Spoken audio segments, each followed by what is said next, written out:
everyone. Good afternoon from Europe. I'm Dario from Next Pharma Summit. It's a great pleasure to announce our new webinar, our patient webinar, which is having an extreme interesting demand. So we are having the title today, Building Virtual Digital Communities for Disease, with 4 amazing speakers plus Gabriella as moderator. What is actually very good, if I can say so, is that we don't have the word COVID-19 in the title, so that's good also that we avoid it. And I would like to pass the stage to Gabriella. Gabriella, please proceed with moderating this fascinating and interesting panel, and hope that everyone will enjoy in that today. So Gabriella, the stage is yours. Thank you so much, Dario. Hi, everyone. My name is Gabriella Salvatore. I'm from a firm called Vantage Partners, which is a strategy consulting and training organization. And I'm the head of solution design and innovation there. And for today, I'll be your moderator. So we're going to get right into it. And I'm going to ask each of the panelists to introduce themselves and also to answer the question, what makes a community in the rare disease space? So Jennifer, can we start with you, if you wouldn't mind introducing yourself and then just answering that brief question? Certainly. Thanks, Gabriella. My name is Jennifer Austin. I'm the Executive Director of the International Alliance of Dermatology Patient Organizations, and we call ourselves GlobalSkin for short. We're an umbrella organization of 165 patient organizations in over 50 countries. And to answer that question, we do have a rare community, so I feel like we have some experience around that, and I think it's something that is essential for patients with rare diseases because they often feel so isolated, and so it's a place for them to share and to network and to look for solutions and to find hope. Great, thank you so much. Lasse, can we come to you? Yes, sure. So I'm Lasse Jacobsen. I sit at Pharma in a patient engagement team within rare diseases, and here we ensure that the patient's voice is heard in terms of insights, feedbacks from different patient and caregivers, all the way from early idea generation. That means in this case before research and all the way throughout the value chain of rare disease drug development. That's a little bit about me. Do you want me to answer the question as well away? Yes, please. Yes, all please. Right. So I think it's a difficult question to put in short words, but I think what makes a community is first and foremost we have to respect and acknowledge the prevalence of the different rare diseases. So coming from individually could come down to very, very few, but together we have seen numbers as high as over 300 million people worldwide. So this, as well as the info that we know that we have around 7,000 different rare diseases today. So knowing all of this should have us considering what is a community. In this case, it could be very, very few people living with a rare disease or caregivers to someone living with a rare disease that form, in this case, a virtual group, such as a Facebook group, a website, channel to chat with someone with the same experience, the people like me factor. Could be video diaries, newsletters, etc. And it might not be the traditional physical organization as such per se, as we know from years back. And this provides an opportunity for many people to share knowledge and experience with people in all kinds of, you could say, different places of the world.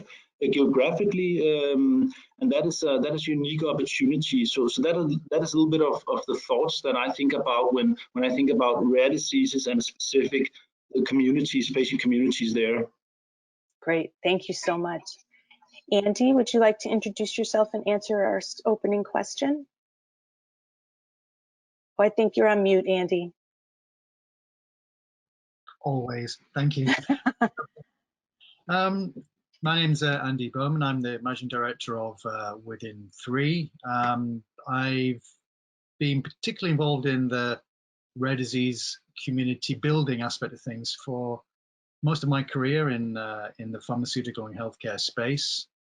I think one of the things that's common to all communities is to connect people with a purpose, connect in a way that provides common value, and allow for that kind of derived value through kind of contribution to that community. Now, the problem with rare diseases is that every single community is unique, truly unique. And we're hearing already the patient quite often, although they should be at the center of that community, are sometimes lost in terms of who they need to kind of connect with and why they need kind of to do that. So for me, what makes a kind of a community in the rare disease space is because there is no kind of existing network, is to create that network. And I think that for me is if there's a secret sauce to kind of to working with communities in rare diseases, it is exactly that, creating networks where they formerly didn't exist. Great, thank you so much. Rajashree, if you wouldn't mind introducing yourself and tackling the question about what makes a community in the rare disease space. Hi, I'm Rajashree Dhamanaskar, and I am the Global Patient Advocacy Lead at Actelion, which is the sixth therapeutic area of Janssen. So Actelion is a rare disease company. We are into pulmonary hypertension, which is a rare disease. In this role, I have good relations with the patients' associations, association groups, and for me this is a community because I deal with them, and of course that's a physical group, but they also work as you said, that they do communicate or collaborate with each other in a community through Facebook, through virtual media also. So it can be a physical community, or it can be the community can work through the digital environment like a Facebook or LinkedIn, etc. So for me, they are, and of course I agree with all what was said before. They are there, they form a community for a purpose, maybe access to medicines, or taking the disease to a next level, in helping in research, etc. So that forms a community for me. Great, thank you so much. So Jennifer, if we can start with you, you talked about how, especially in the rare disease space, with the risk of isolation, that is just essential to have these places where patients can come and share with each other and find hope and connect. Can you speak a little bit about the question of ownership? Who owns this community, and why in your opinion? So obviously we have a bias given that we work directly with patients and we represent patients, and many of us are patients. And the bias is that we feel that the patients should own the communities. But that's not just for the benefit of the patients. We feel that everyone benefits when patients own their own communities, because they will become more engaged. They will feel more part of what it is they're doing and what they're talking about. And we see these communities as not just a place to find each other, which in and of itself can be extremely important and life-changing for people with rare diseases who have perhaps not met someone with their particular disease, but also because it's a place where they can share resources, information, they can mobilize to do things together like raise awareness, where they can start to work together on finding researchers that can potentially help find treatments or cures for their diseases where perhaps there are none. So we believe that the ownership should really reside with those patients. They're the ones that are the most invested.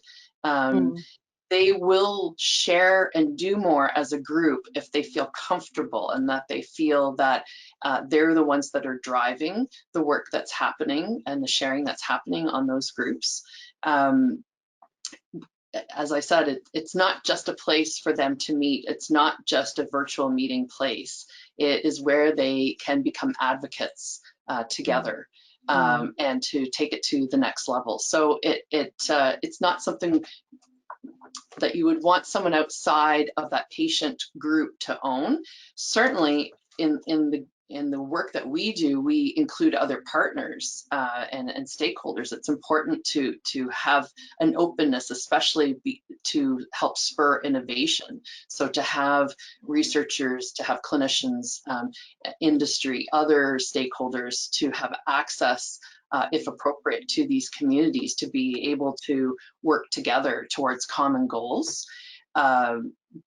But there will certainly be more of a feeling of it being a safe place to share personal and health information, and to feel invested in taking things to the next level beyond just a conversation, but actually starting to take action together. That's great. So you mentioned, Jennifer, about including partners and other stakeholders, and obviously one of those stakeholders is industry.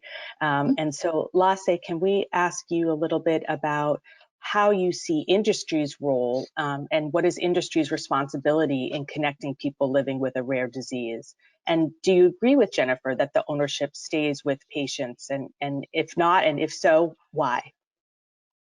No, absolutely. I completely agree with Jennifer, and I can happily say that we are also collaborating with GlobalSkin, and I love the point and the fact that Jennifer brought in around saying that different entities with different expertise level, different opportunities, being it industry, patient organizations, academia, and so forth. I mean, that is really the way to bring forward common goals.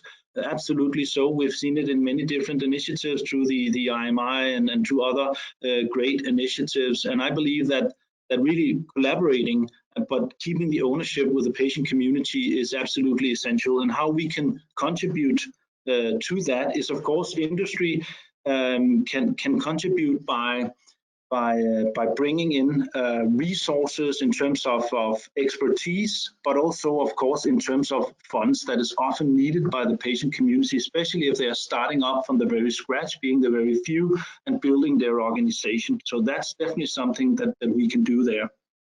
Great, thank you.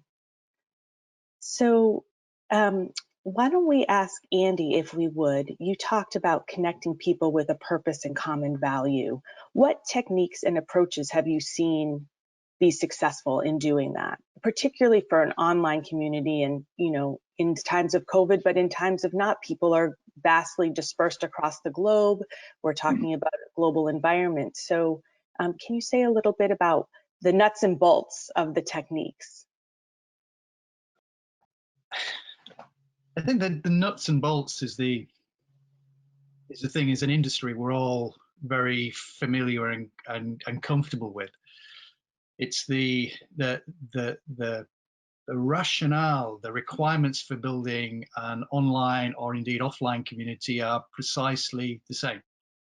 It's about having, as you mentioned there, Gabriella, that common purpose, that everyone having derived some value from contributing to that community. And I think listen to the idea of ownership makes a lot of sense, and I do applaud and support the idea of all communities being centered on the needs of the patients, but in many cases, particularly in rare disease, maybe the parents of patients. They're very much kind of stakeholders in that community as well, and maybe even the primary target in many instances of rare diseases.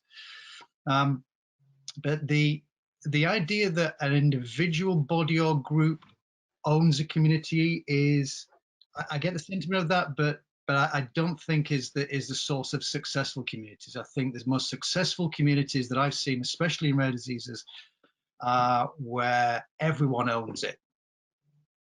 And no one does at the same time. So nobody is seen in a hierarchical sense as kind of owning one thing or another. It's a collective responsibility. It's also collective ownership. So that collective responsibility is that everyone contributes. Everyone brings something to the party. Virtual communities, if they're successful, allow and facilitate that. They provide a platform to initially connect these seemingly disparate bodies. yes, to be able to kind of to share, and I think it's an excellent point that Jennifer made about safe and secure and comfortable to share information, resources, but for me, more importantly, experiences. And that's where in a virtual world, if you can create that secure environment, it will perhaps not surprise any of the panel here, but certainly it surprised me when I moved into the virtual world, so to speak, is just how people really appreciate that they can talk with others who have similar experiences, and how rich those experiences can become, and how unburdening that can be for many of the contributors as well. And it's just when those experiences out there, it's through those experiences that the community at large can learn from that and then hope to improve those experiences in many cases. But that's what I think each of the key stakeholders in a community should do, is bring their experiences in terms of what works, what doesn't work, but also can bring something that other members of that community can benefit from. In a virtual world, that means you need to make sure you get the 24/7 access. You need to make sure it's kind of completely kind of secure, that you've got all the appropriate room designations and securities in place to make sure that people do feel completely 100% comfortable that they are able to contribute freely and openly, as you would do in a normal community. Mm-hmm. Mm-hmm. Key thing I think is, and I'm seeing the converse or the flip side of the question you asked, Gabriella, which is, I guess what makes a good virtual kind of community is that bad ones tend not to give reasons for people to keep coming back. What's the reason to keep kind of coming back to the community? And giving people a reason to come back is about having that common purpose, but also what's the value, establishing the value for coming back to the community and driving more information, broader idea of experiences and so on. So it's that content cultivation component, I think, that makes a successful community, certainly in the virtual world. I love this idea of collective ownership where everyone owns it and no one owns it. It's very Zen. It's very Zen. And so, Rajashree, I would love to ask you about, as you sit in your global patient advocacy role and you think about creating partnerships with the rare disease community, how do you approach co-creation? I hear a lot of this sort of collaborative approach in what our previous panelists have spoken about. So can you share with us some of your strategies for partnership in the rare disease community? Yeah, I totally agree with all the panelists here that it has to be co-created, or everyone has to be an owner. I mean, no one is an owner, but everyone is equally supportive and owns the initiative. From my part, I think from the global patient advocacy, in fact, I am speaking on behalf of the industry. So we have very close relations with the patient association groups. Specifically speaking, I work with the PH Europe, which is an umbrella organization, and we have close relations with them, very, very good relations. And for all the projects which I pass, we have a regular meeting with them, and we pass all our plans through them so that they know what is, and of course they have to participate in them. So they are as much as the owners of the initiative which we plan for them on their behalf. So we have initiatives which we pass through them early in the year, and they also similarly work with us and let us know what support they require in their initiatives. So it is a owned partnership. Mm-hmm. Great. Lasse, you have shared in previous conversations about how you think about this question of partnership and engagement with individual patients, with patient groups, with different kinds of patient organizations. Can you share a little bit about, from an industry perspective, how you're thinking about that? Yes, Yeah, absolutely. sorry, go ahead. Oh, was that addressed to me, Gabriella, or? It was. Okay, great.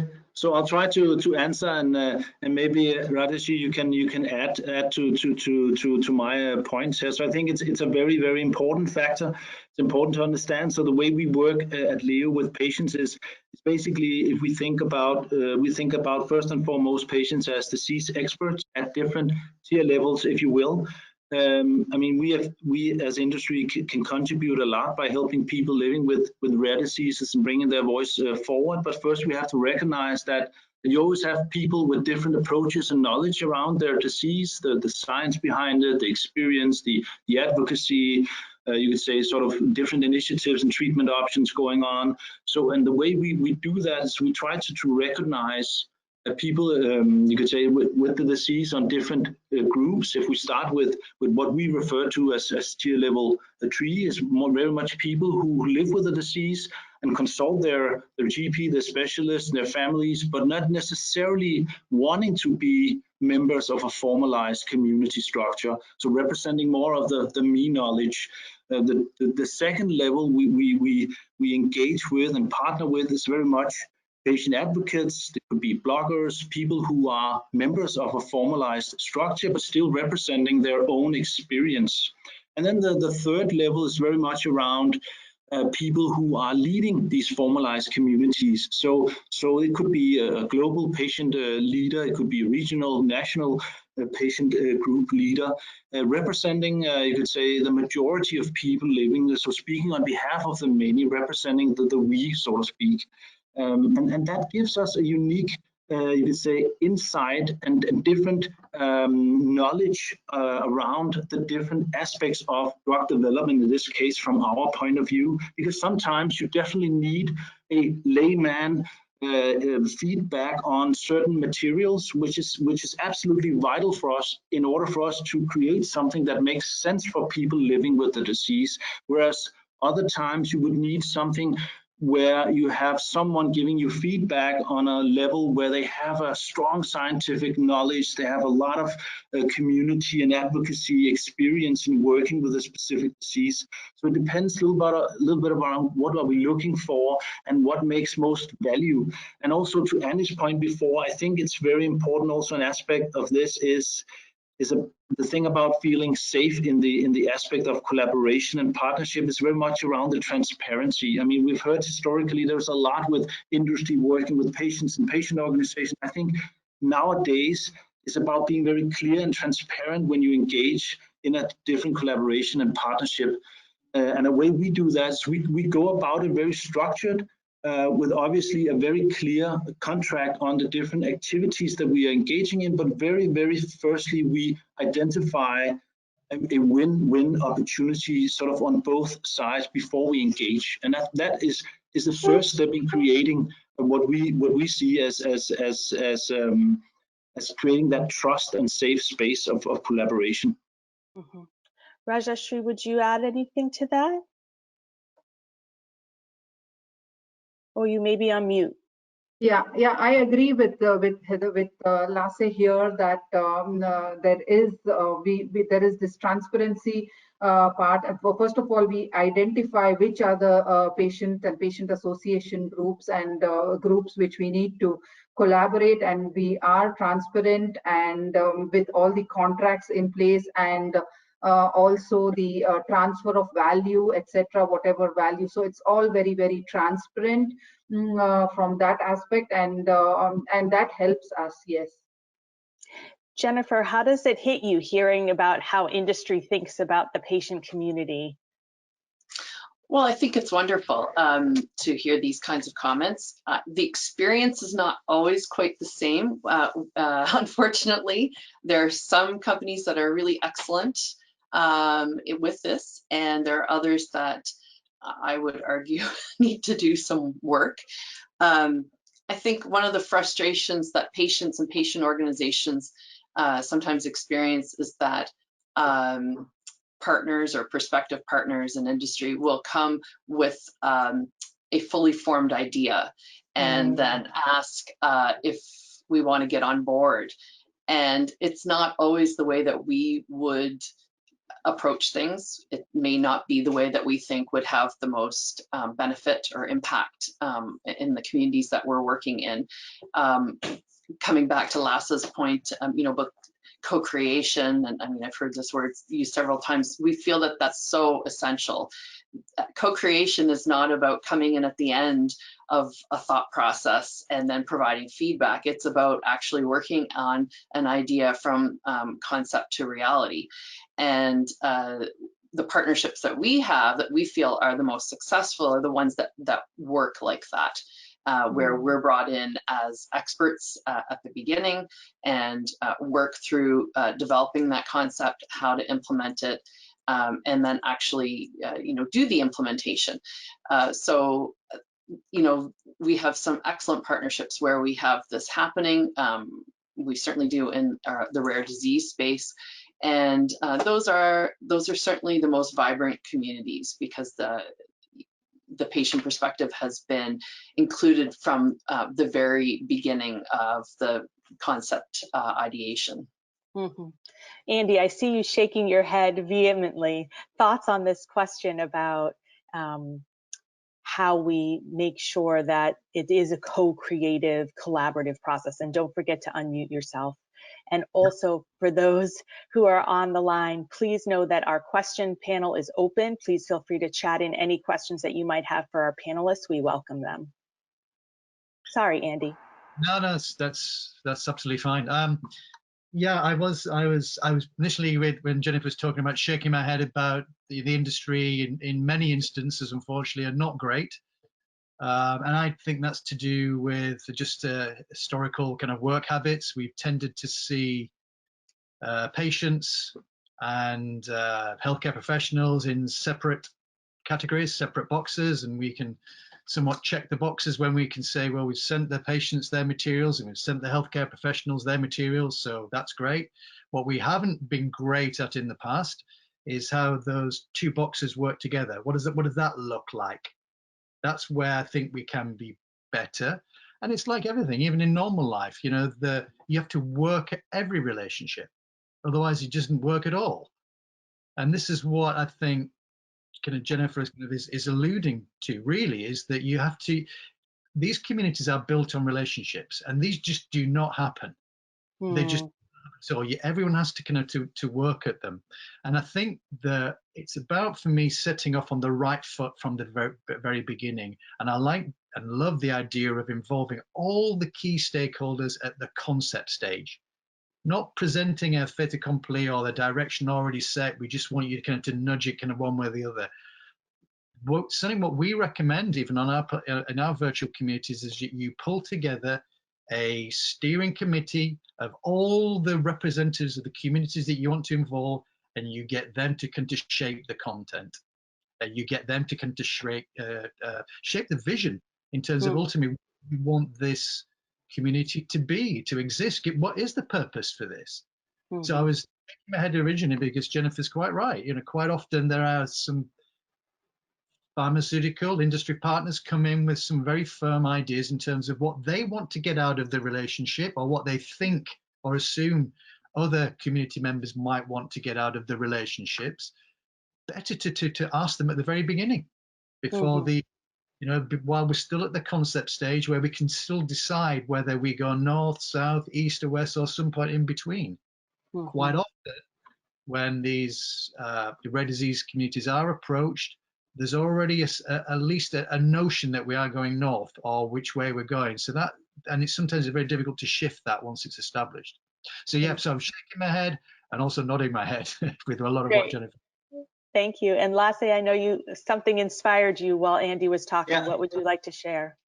Yeah, absolutely. I think it's brilliant points brought forward by Jennifer and Andy here, but a couple of things. First and foremost, the recognition of patients as disease experts, as not only looking at the traditional key opinion leaders being specialist physicians, depending on different diseases. That's a very important factor.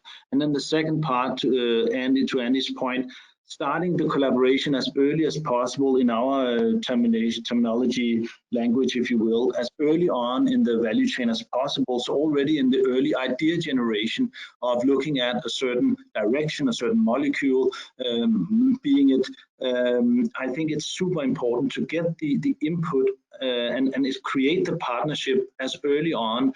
To Annie's point, that's where you can really do and implement the changes that you need in order to, in the end, have something that serves the people living with X disease in the best possible way. I think that's a unique element, and we've really tried to rare diseases, as you probably know in Leo. It's Leo Pharma. It's rather new still, but that's exactly what we have started out by doing, exactly to the point of saying, well, when we start a new disease, focusing on a new disease area, let's start with the patients, so to speak, the disease experts, and let's try to listen and learn what is the unmet medical needs, what is the true disease burden, and from there then make the decisions that traditionally go in the direction of saying what's the target product profile of a certain molecule, or what is the investment we need to do here based on what we have learned first and foremost from the patients. And I think that's the way we really should go. Being just an add to Jennifer and Andy's points here. So we have a question from the participants, excuse me, and Lasse, maybe you can answer this because I think you are closest to this stage right now, which is, what is the best way for an early stage biotech company to get started in this process? So what's the first thing to do?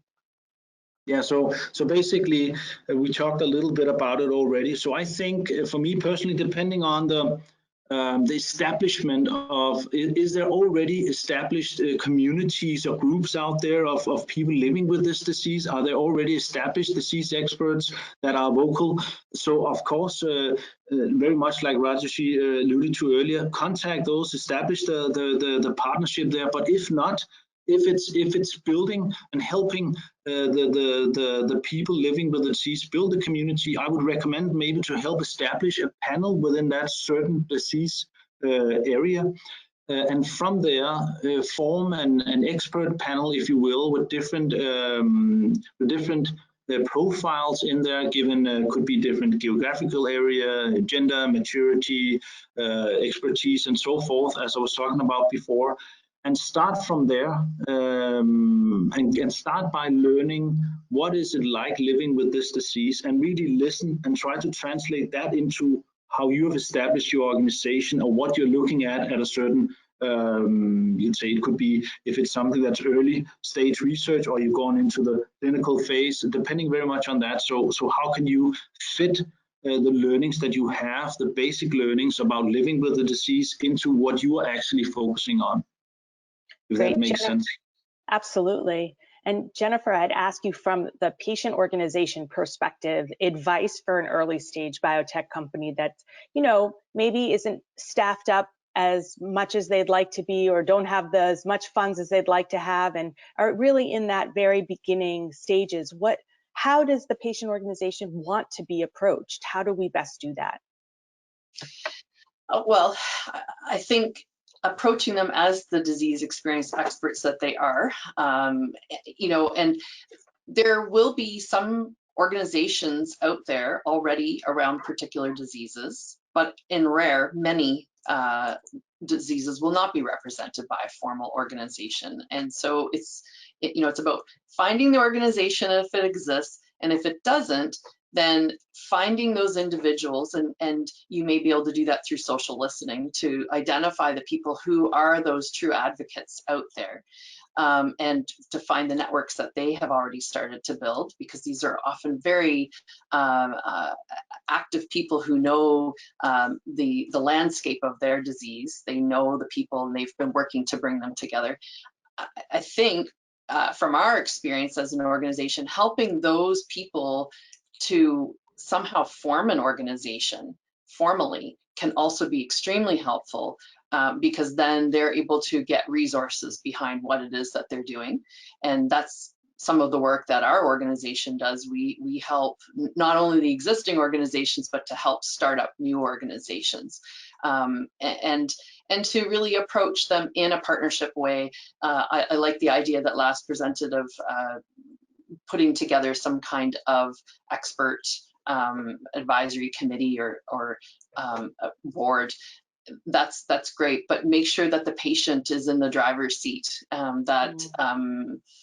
you know, you're there for the support and to glean information, to be part of developing this conversation in this community, but that you're making sure that the patient is in the lead position on that and setting them up for success.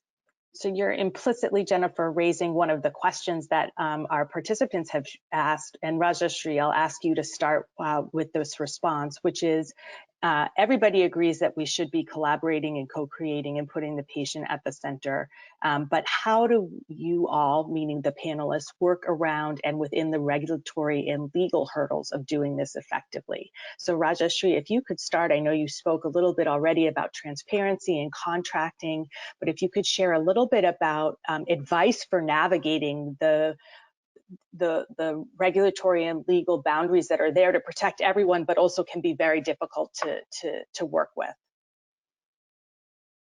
Oh, I think you're on mute, Rajashree. Yeah, sure.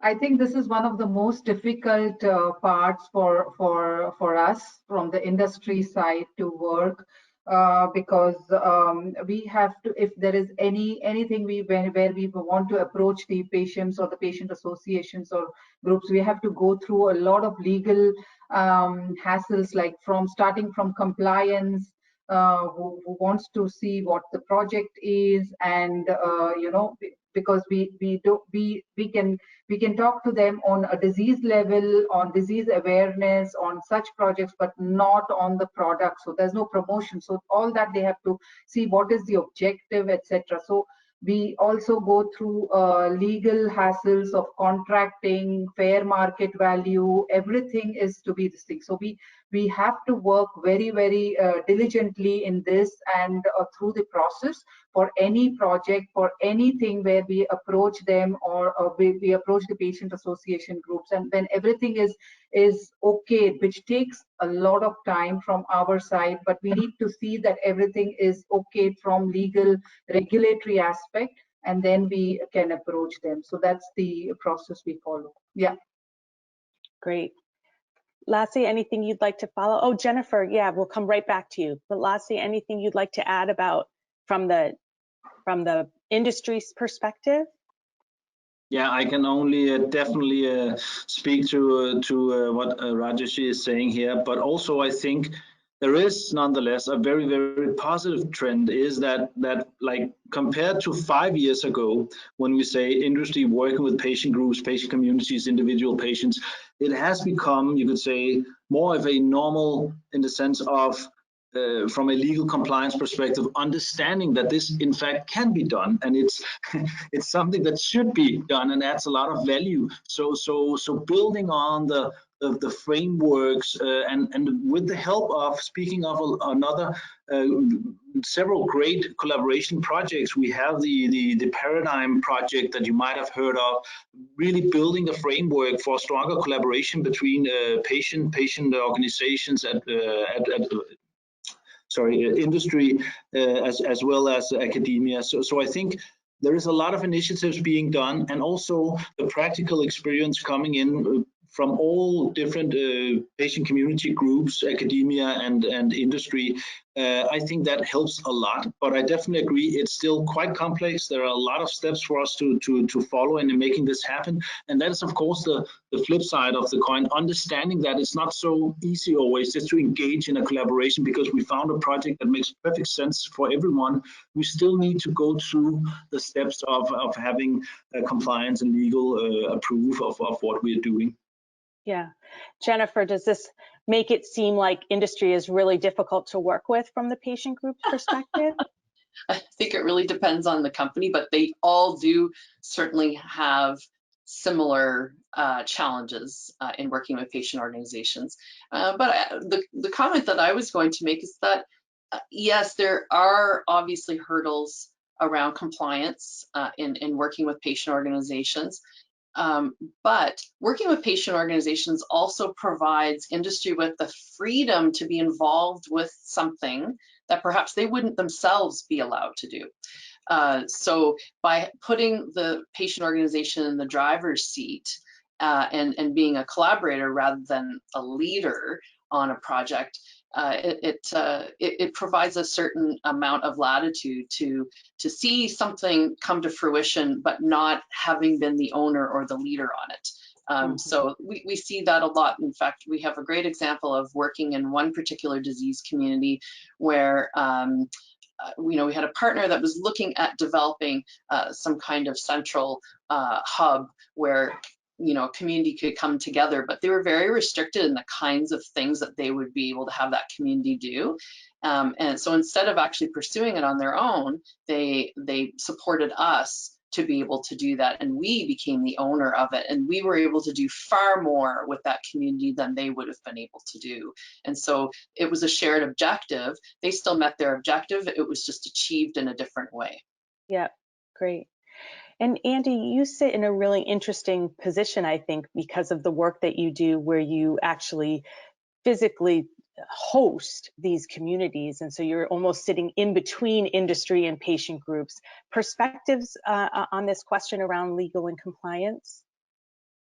It's a perfectly understandable question. And I certainly had that when I was industry side, and it was a concern.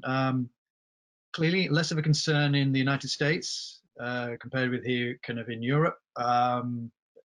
Direct to patient, direct to consumer, not allowed kind of clearly in Europe. So you can understand the sensitivities and nervousness from industry in terms of engaging with that group in that kind of uncontrolled fashion. So absolutely, we encounter that kind of all the time. Perfectly understandable questions. I'm sorry, Dario, I will mention it. Before COVID-19, the area of growth for us in our virtual engagement area was directly with patients and caregivers. And I think that is to do with some of that safe comfort zone building that we talked about earlier, that creating rooms or environments that are non-judgmental, that allow for that free and open kind of expression. Where you do really, if you create that environment, by the way, whether it's in a live setting, but it's much more easier on a virtual setting where you can anonymize, keep it completely kind of double-blinded, should you will. But people, not patients, but people will tell you a lot more what they're thinking, and for me, more importantly, what they're feeling. And I think if we engage with people in that way, patients especially, we get a lot closer to identifying why people do what they do. We're great at identifying what they do. The behavior is easily identified, but why they do it is that question that we've always been kind of striving for. We get a lot closer if you can create a virtual environment where people feel comfortable, safe, and secure to contribute. We talked about that earlier. It comes down to, in terms of the compliance and security kind of component, in terms of what is open access and what is restricted access. Clearly, every single rare disease community is very much dependent on the local ecosystem, which is the geography. It's to do with healthcare systems, it's to do with referral pathways, it's to do with local kind of reimbursement policies, etc., etc. So it's each country is different, which is a great and tremendous challenge for industry to maintain that kind of that correct balance between open access and restricted access, but also between being compliant and non-compliant. So the way that we manage that is to create the common area rooms, the open access rooms, where there is there's minimal, more directional kind of content. So if you want more information here's the direction you go. If you want to go a little bit deeper, here's a way to kind of to find out about that. And so we don't gray the area between open access and closed kind of access, but we make the path a continuum. So if you're imagine it almost like a funnel, a series of funnels where people are kind of just trying to find out more about what's happening, trying to get some support, some direction. So they start off with a broad question, And then the virtual communities that work really well, direct that search to the appropriate member of that community can help them in their search for knowledge or tools or support or whatever it might be. So it's actually, in my recent experience, it's much more easy to be compliant from a pharmaceutical community perspective in a virtual world, because all the communities in our virtual worlds are invitation only, very strict in terms of kind of the one-time kind of logging. You have to kind of abide by the terms and conditions and sign up to that effect as well. So we've got kind of a very kind of safe, kind of secure, closed loop type community. It's easier to demonstrate compliance and achieve compliance in a virtual community than it is in a live one, because when talking freely, without that nice kind of barrier around it, where the concerns really exist. Yeah. So you raised it, Andy. So now it's on the table, COVID-19.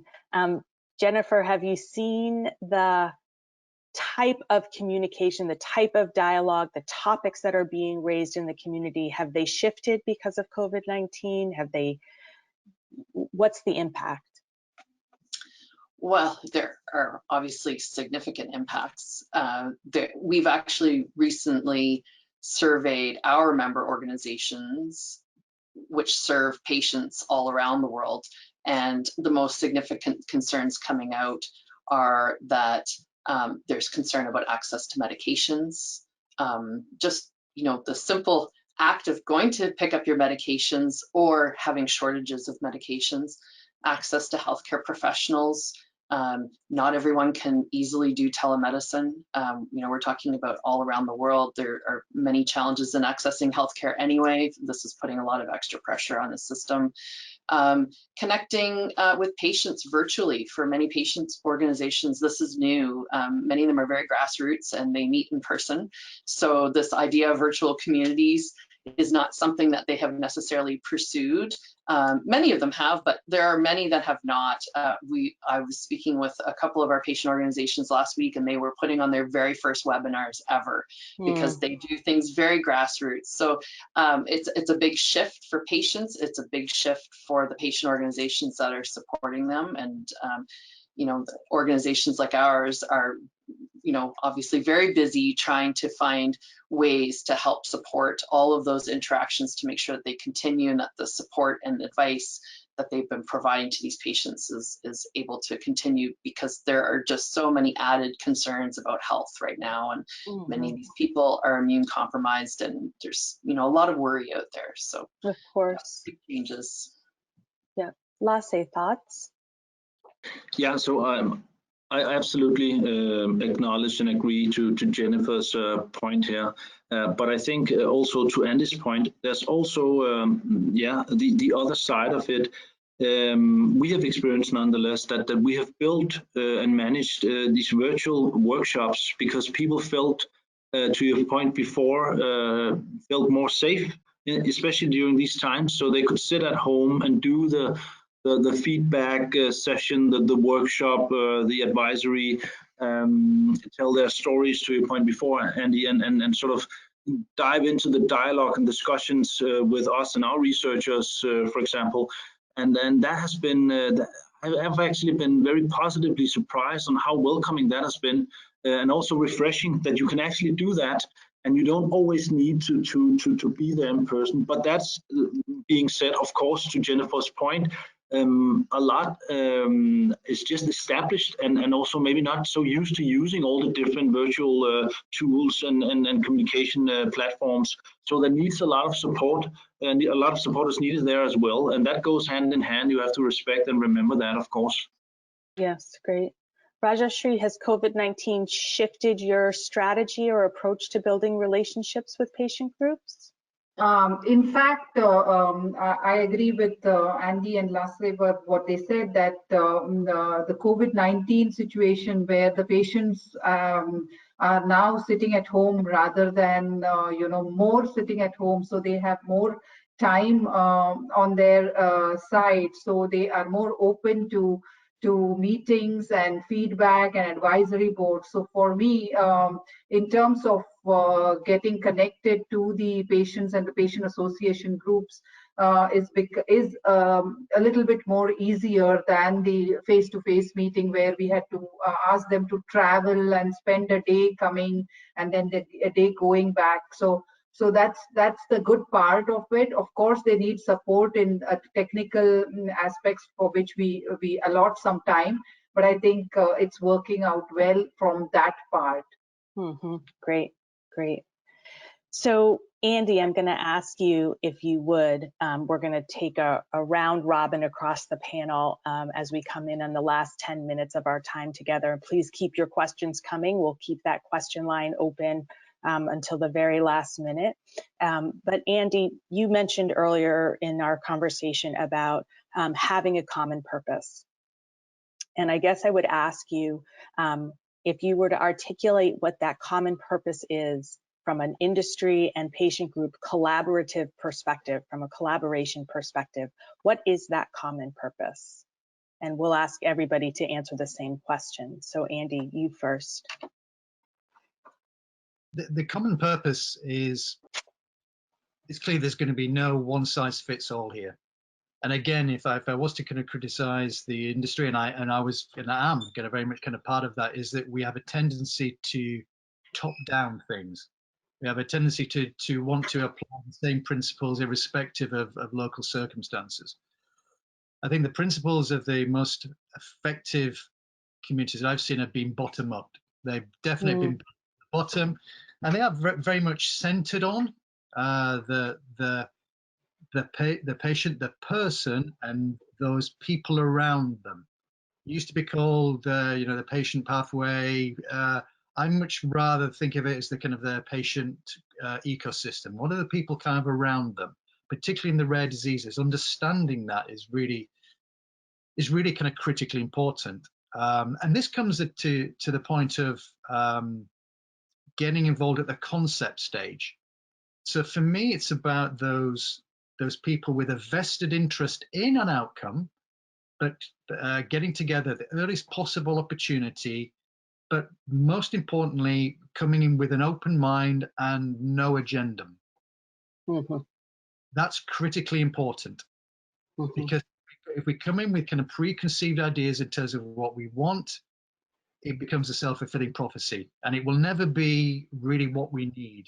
So I think it's about getting people involved as soon as possible, getting to shape the concept of that community, but come in prepared to listen. And the common purpose effectively is about, what do we want as a group, this thing that we are embarking on building to be? What do we want the experiences of all the members that we look to bring into this community? What do we want that to be?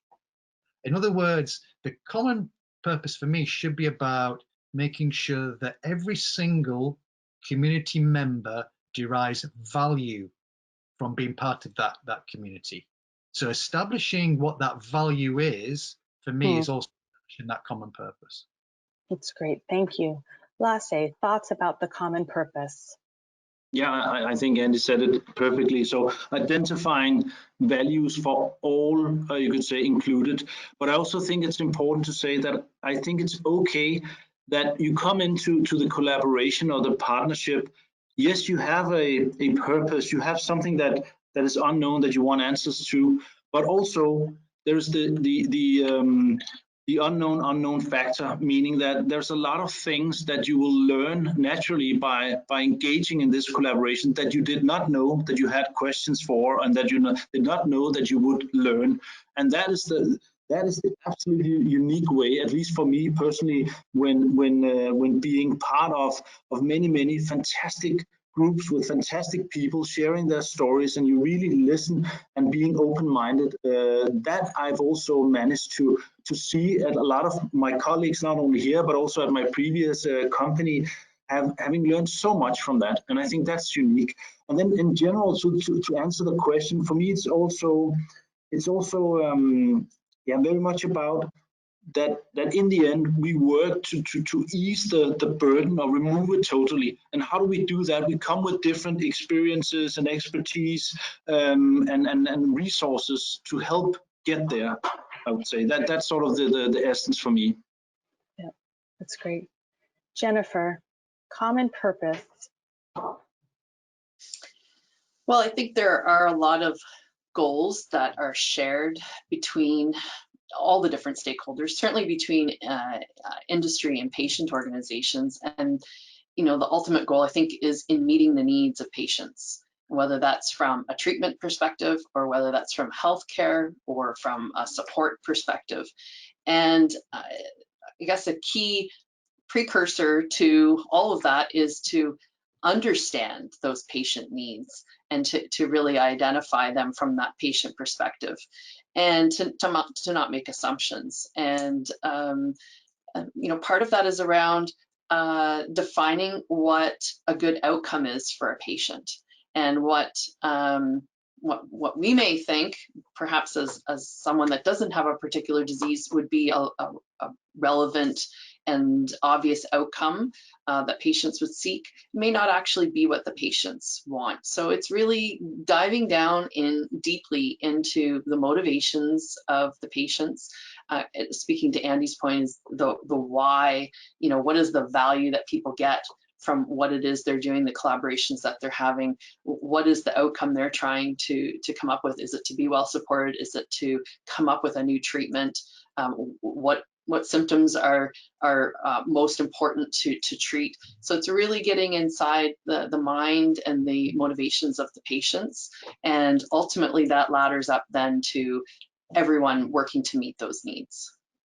Jennifer, there's a question from one of our participants for you that asks, what is the #1 need of patients? Well, I think it varies. But if I were to sum it up, I think it would be to be heard. And whatever it is that they're saying is going to be different depending on the disease that they have, but to be heard and to be sought out for their perspective. It'll vary depending on the disease or where you live or the circumstances that you're in, but patients need to be heard. Yeah, thank you. Rajashree, as one of our final comments, can you talk a little bit about your perspective on what is that common purpose across industry and patient groups? Right. The common purpose depends on what is the need. We first of all identify the need for going ahead. What is the goal? And then everyone comes together to satisfy that need, whether it's getting the disease to the next level, whether it's disease awareness, what is the need, and then how you come together to satisfy that need. What is the what are you going to, how are you going to satisfy that need? So for me, it is the common purpose. So we've spent the last hour talking very much about how do you build a rare disease community? What are the elements that need to be there? What are the values that inform it? And the brass tacks, if you will, of how do we go about that, particularly when we have multiple stakeholders in the space who are operating under different kinds of conditions. So in our last 2 minutes, I'm going to quickly across all of our esteemed panelists, if you had one call to action for our participants today, knowing that we have patients on the line, we have industry representatives on the line, we may have some researchers, but if you had one call to action around community in the rare disease space, what would that call to action be? So we'll start with you, Lasse.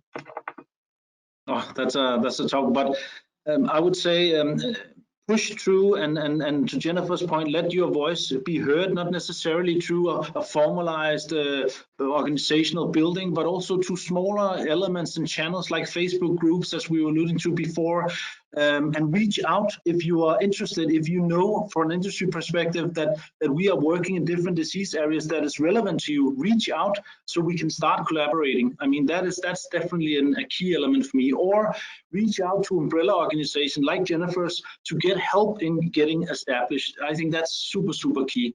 Great. Jennifer, one call to action? Never make assumptions. Always ask questions, and lots of them. That's great. Thank you. Rajashree? collaboratively work, co-ownership between the various stakeholders. Wonderful. And Andy? Take a genuine interest in those people around you within that community. Great. Super. So with that, I want to say thank you so much for all of your insights and your input, and we really appreciate the time that our participants spent with us today as well, and for the great questions coming from them. So I hope everyone has a good rest of your day. Thank you so much. Thank you. Thank you. Bye. Bye, everyone.